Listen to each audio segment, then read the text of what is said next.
Welcome back to Absolutely Unabridged. This is The Black Tulip by Alexandre Dumas, Chapter 4, The Murderers. Now, before you listen to this chapter, let me give you a warning. Near the end of this chapter, there is some pretty graphic descriptions of violence. And I mean really graphic. There's some stuff that happens in here that is really, honestly, disgusting and pretty brutal. And if you are the kind of person who might be very sensitive to that, I advise you to please skip this chapter. If you're okay with that, then we can continue on listening. We're listening to this from a historical perspective, looking back on the fiction of the past. That does not diminish the violence depicted in this book, and in fact the violence that is carried out in this book is important to the story, although some may argue that it didn't need to be described so graphically. But once again, if that is a problem for you, once again, this is Absolutely Unabridged. I read everything in the book as it was originally written, including the less savory bits. So if that's a problem for you, please skip on to the next chapter. If not, we will go ahead with Chapter 4 of The Murderers. The young man, with his hat slouched over his eyes, still leaning on the arm of the officer, and still wiping from time to time his brow with his handkerchief, was watching in a corner of the Buitenhof, in the shade of the overhanging weatherboard of a closed shop, the doings of the infuriated mob, a spectacle which seemed to draw near its catastrophe. "Indeed," said he to the officer, "indeed I think you are right, Van Decken. The order which the deputies have signed is truly the death warrant of Master Cornelius. Do you hear these people? They certainly bear a sad grudge to the two De Witts." "In truth," replied the officer, "I never heard such shouts." "They seem to have found out the cell of the man. Look, look, is not that the window of the cell where Cornelius was locked up?"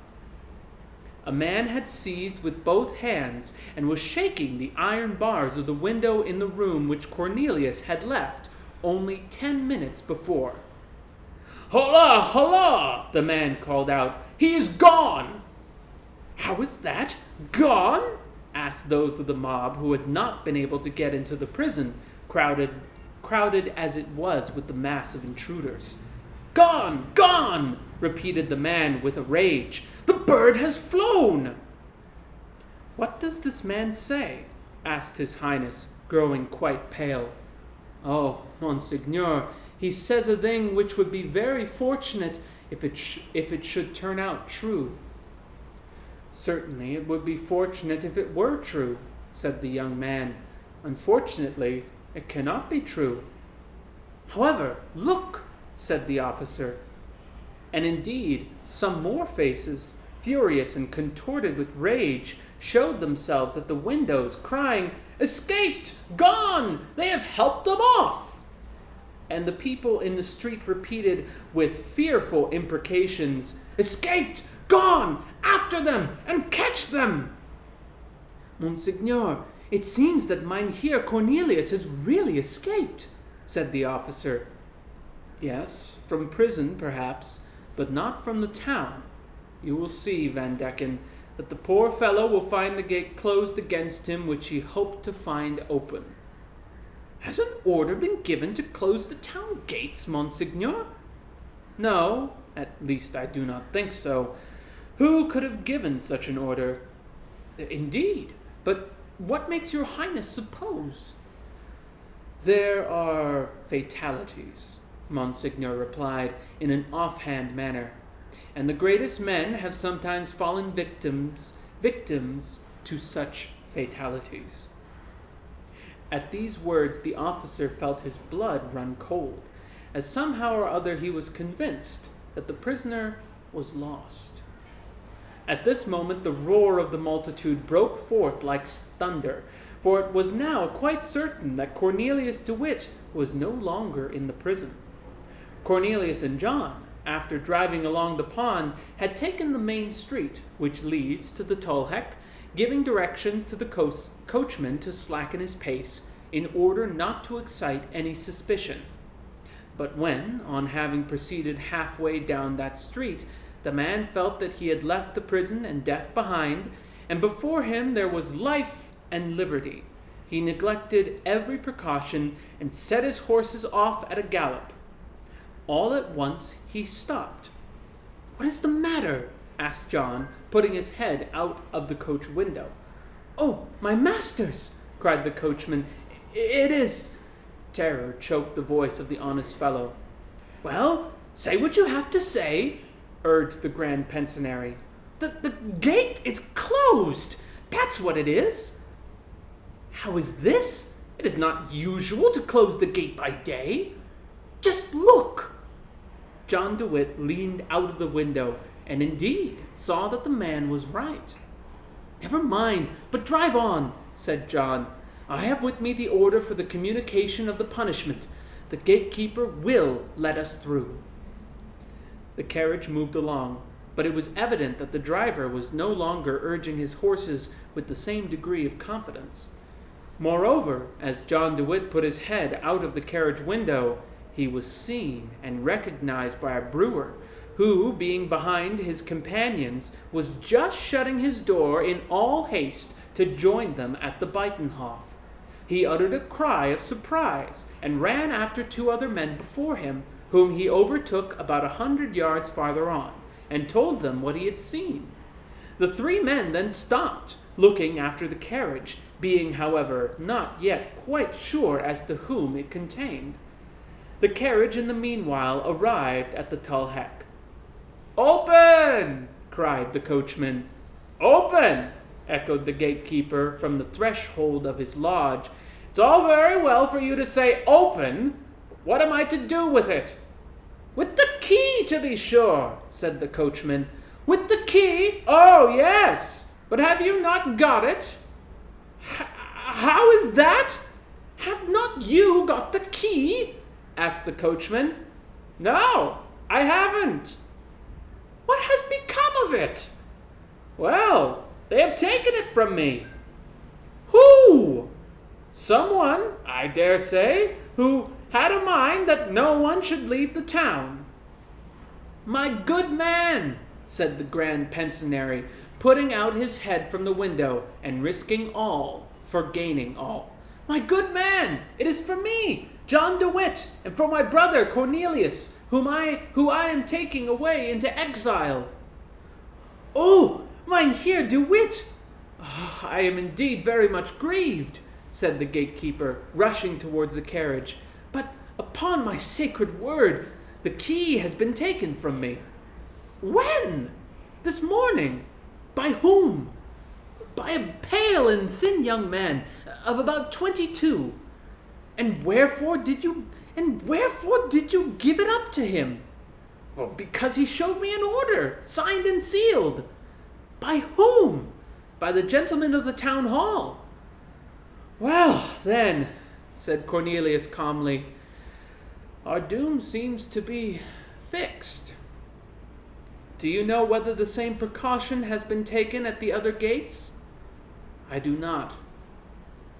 "Now then," said John to the coachman, "God commands man to do all that is in his power to preserve his life. Go and drive to another gate." And whilst the servant was turning round the vehicle, the grand pensionary said to the gatekeeper, Take our thanks for your good intentions. The will must count for the deed. You had the will to save us, and that, in the eyes of the Lord, is as if you had succeeded in doing so." "Alas," said the gatekeeper, "do you see down there?" "Drive at a gallop through that group," John called out to the coachman, "and take the street on the left. It is our only chance."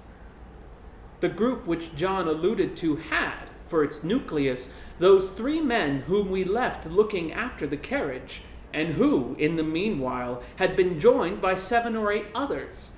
These newcomers evidently meant mischief with regard to the carriage. When they saw the horses galloping down upon them, they placed themselves across the street, brandishing cudgels in their hands and calling out, "Stop! Stop!" The coachman, on his side, lashed his horses into increased speed until the coach and the men encountered.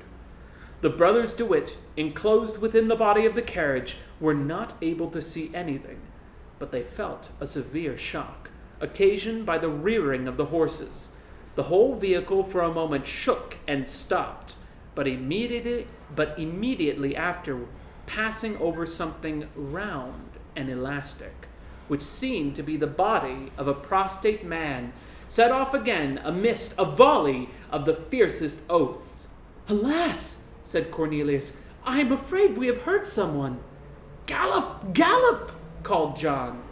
But, notwithstanding this order, the coachman suddenly came to a stop. "Now then, what is the matter again?" asked John. "Look there!" said the coachman. John looked. The whole mass of the populace from the Buitenhof appeared at the extremity of the street along which the carriage was to proceed, and its stream moved roaring and rapid, as if lashed on by a hurricane. "Stop and get off," said John to the coachman. "It is useless to go any further. We are lost." "Here they are! Here they are!" 500 voices were crying at the same time. "Yes, here they are! The traitors! The murderers! The assassins!" answered the men who were running after the carriage to the people who were coming to meet it. The former carried in their arms the bruised body of one of their companions, who, trying to seize the reins of the horses, had been trodden down by them.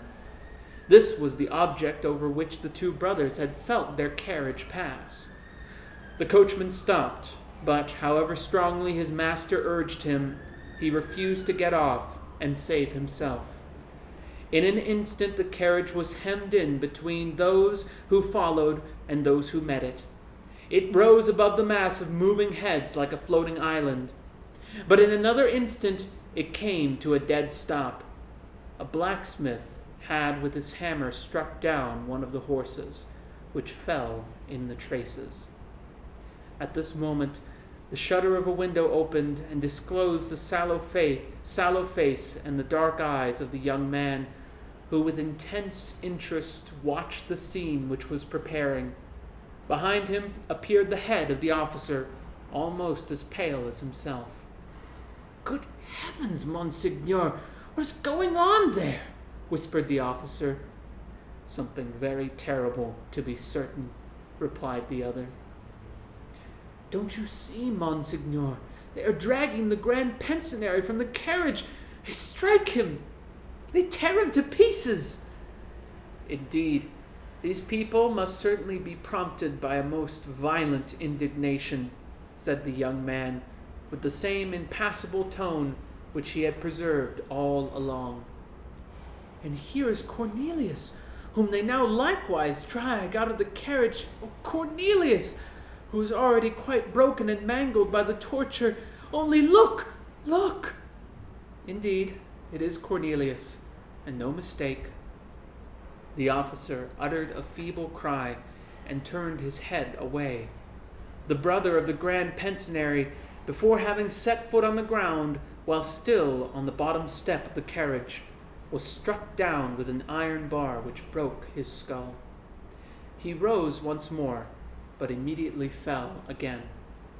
Some fellows then seized him by the feet and dragged him into the crowd, into the middle of which one might have followed his bloody track, and he was soon closed in among the savage yells of malignant exultation. The young man, a thing which would have been thought impossible, grew even paler than before, and his eyes were for a moment veiled behind the lids. The officer saw this sign of compassion, and wishing to avail himself of this softening tone of his feelings, continued, Come, Monseigneur, for here they are also going to murder the Grand Pensionary." But the young man had already opened his eyes again. "To be sure," he said, "these people are really implacable. It does no one good to offend them." "Monseigneur," said the officer, "may not one save this poor man, who has been your highness's instructor? If there be any means, name it, and if I should perish in the attempt—" William of Orange, for he it was, knit his brows in a very forbidding manner, restrained the glance of the gloomy malice which glistened in his half-closed eyes, and answered, "Captain Van Decken, I request you to go and look after my troops, that they may be armed for any emergency." "But I am to leave your highness here, alone, in the presence of all these murderers?" "Go, and don't you trouble yourself about me more than I do myself," the prince gruffly replied. The officer started off with a speed which was much less owing to a sense of military obedience than to his pleasure at being relieved from the necessity of witnessing the shocking spectacle of the murder of the other brother. He had scarcely left the room when John, who with an almost superhuman effort had reached the stone steps of a house nearly opposite that where his former pupil concealed himself, began to stagger under the blows which were inflicted on him from all sides, calling out, "My brother! Where is my brother?" One of the ruffians knocked off his hat with a blow of his clenched fist. Another showed to him his bloody hands, for this fellow had ripped open Cornelius and disemboweled him, and was now hastening to the spot in order not to lose the opportunity of serving the Grand Pensionary in the same manner, whilst they were dragging the dead body of Cornelius to the gibbet. John uttered a cry of agony and grief, and put one of his hands before his eyes. "Oh, you close your eyes, do you?" said one of the soldiers of the burgher guard. "Well, I shall open them for you." In saying this, he stabbed him with his pike in the face, and the blood spurted forth. "My brother!" cried John de Witt, trying to see through the stream of blood which blinded him. What had become of Cornelius? "My brother! My brother!" "Go and run after him!" bellowed another murderer, putting his musket to his temples and pulling the trigger. But the gun did not go off. The fellow then turned his musket round, and, taking it by the barrel with both hands, struck John de Witt down with the butt end. John staggered and fell down at his feet, but raising himself with a last effort, he once more called out, "My brother!" with a voice so full of anguish that the young man opposite closed the shutter. There remained little more to see. A third murderer fired a pistol with the muzzle to his face, and this time the shot took effect, blowing out his brains. John de Witt fell to rise no more. On this, every one of the miscreants, emboldened by his fall, wanted to fire his gun at him, or strike him with blows of the sledgehammer, or stab him with a knife or swords. Everyone wanted to draw a drop of the blood from the fallen hero, tear off a shred of his garments. And after having mangled and torn and completely stripped the two brothers, the mob dragged their naked and bloody bodies from an extemporized gibbet, where amateur executioners hung them up by the feet. Then came the most dastardly scoundrels of all, who, not having dared to strike the living flesh, cut the dead in pieces, and then went about the town selling small slices of the body of John and Cornelius at 10 sous apiece. We cannot take upon ourselves to say whether, through the almost imperceptible chink of the shutter, the young man witnessed the conclusion of the shocking scene, but at the very moment when they were hanging, the two martyrs on the gibbet, he passed through the terrible mob, which was too much absorbed in the task, so grateful to its taste, to take any notice of him, and thus he reached unobserved the Tolhek, which was still closed. "Ah, sir," said the gatekeeper, "do you bring me the key?"